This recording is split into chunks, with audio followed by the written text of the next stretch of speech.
ma'am, dito po sa usapin ng restitution, ano po, sa mga, eto ngayon, may mga may mga DPWH district engineers, no, na nagsasabi, gusto namin maging state witness pero may mga kondisyon na hinihingi po ang Estado.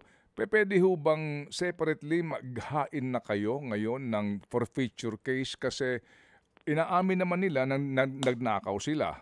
Ano po, tapos meron din pong ilan na mga, halimbawa, mga congressman na sa mga dokumento, klaro naman po na hanggang ngayon sila ang may-ari ng construction companies. Sila din po ang mga kontratista ng mga proyekto sa kanilang mga distrito.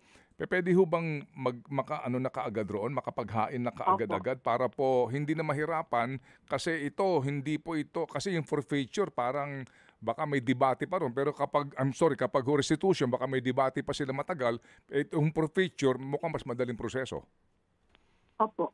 Manong Ted, yun kung kaya maganda rin ho na kami ay mag-usap-usap at ma-streamline ang mga efforts sapagkat yun pong AMLAC na i-final din na namin na may nakakuha na ang AMLAC ng freeze orders at ang aking pagkaalam ay may 3 pang parating na ipa-file, ay yun po ay nauna na nga.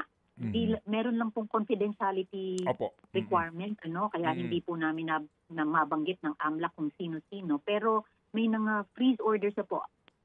Ang narinig ko po na press release na nila ay worth 5 billion na po ang mga bank accounts at properties na kasama sa freeze order. So civil forfeiture din yun, Manong Ted. Pareho po. Mga kapatid, brothers and sisters, saan ka pa? Dito na tayo sa totoo. Dito na tayo sa True FM. Mga kapatid, mag-subscribe and follow po kayo sa social media accounts ng True Network PH. Yan po kami. Hanapin nyo lang True Network PH, Facebook, Instagram, YouTube, TikTok, and podcast. Mapa Apple or Spotify man yan, mahahanap nyo kami. Lahat ng mga napapanood at napapakinggan nyo po sa programa, nasa social media accounts namin yan. So, paano mga kapatid? See you sa social media!